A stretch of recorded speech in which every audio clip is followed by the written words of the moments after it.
জয়নগরের একটি বাচ্চা মেয়ে, ক্লাস 4 এর মেয়ে, 10-11 বছর বয়স। তাকে কিছু দুষ্কৃতী তুলে নিয়ে যায় এবং গোটা রাত তাকে অত্যাচার করে, তাকে রেপ করে, তাকে মার্ডার করে ফেলা হয়। আজ সকালে তার পরিবার এবং গ্রামবাসীরা যখন সেই দেহ পায়, তারা প্রতিবাদে ফেটে পড়ে। তার কারণ, গতকাল মেয়েকে যখন পাওয়া যাচ্ছিল না, তখন পরিবারের লোকজন পুলিশের কাছে গিয়ে এই এফআইআর নেবার কথা বলে, কিন্তু পুলিশ কোনো কমপ্লেন বা এফআইআর নিতে রাজি হয়নি।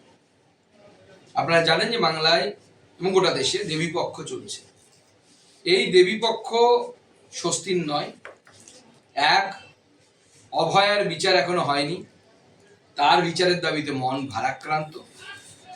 অত্যাচারের যাবতীয় তথ্য প্রমাণ নষ্ট করার জন্য যেভাবে দুর্বৃত্তদেরকে বাঁচানোর চেষ্টা হয়েছে, সেজন্য মানুষের মধ্যে আক্রোশ আছে, মানুষ রুষ্ট এই সরকারের উপরে, মমতা বন্দ্যোপাধ্যায়ের উপরে। এবার দেবীপক্ষের মধ্যে যেভাবে জয়নগরের বিজয়াকে নির্যাতন করে, তাকে ধর্ষণ করে মারা হয়েছে, একজন নাগরিক হিসেবে, মেয়ের বাবা হিসেবে আমি ঠিক করেছি যে আমার বহু জায়গায় বারোয়ারি পুজোতে পুজো উদ্বোধন করার যাওয়ার কথা ছিল। আমি মণ্ডপে যাব, কিন্তু কোথাও পুজো উদ্বোধনে যাব না। আমি এইভাবে প্রতিবাদ জানাবো এবং যে মণ্ডপে যাব সেখানে মায়ের কাছে গিয়ে প্রার্থনা করব যে সরকার আমাদের মেয়েদেরকে, আমাদেরকে মায়েদেরকে অত্যাচারের হাত থেকে রক্ষা করতে পারছে না, সেই সরকারকে যেন মা শাস্তি দেয় এবং সেই সরকারকে উৎখাত করার ব্যবস্থা করে। আমি মণ্ডপে যাব, মাকে হাত জোর করে প্রণাম জানাবো, সেটা প্রতিবাদের সামিল হওয়ার মতো, সেটা কোনো উৎসব নয় এবং কোনো উদ্বোধনে আমি যাব না, এই সিদ্ধান্ত নিয়েছি। এবং আগামীকাল যদি সব ঠিকঠাক থাকে, আমি জয়নগরেও পৌঁছবো। এই অত্যাচারের বিরুদ্ধে প্রত্যেকটি মানুষের প্রতিবাদ করা উচিত। এবং যে ধরনের ঘটনা জয়নগরে ঘটেছে, এটিও শুধুমাত্র সাধারণ রেপ এবং মার্ডারের ঘটনা নয়। এই ঘটনা অত্যন্ত চিন্তার ঘটনা, অত্যন্ত মন খারাপ করে দেওয়ার ঘটনা। এবং আমার মনে হয় যে এই ঘটনা বন্ধ হওয়া উচিত এবং এই সরকার সম্পূর্ণরূপে ব্যর্থ।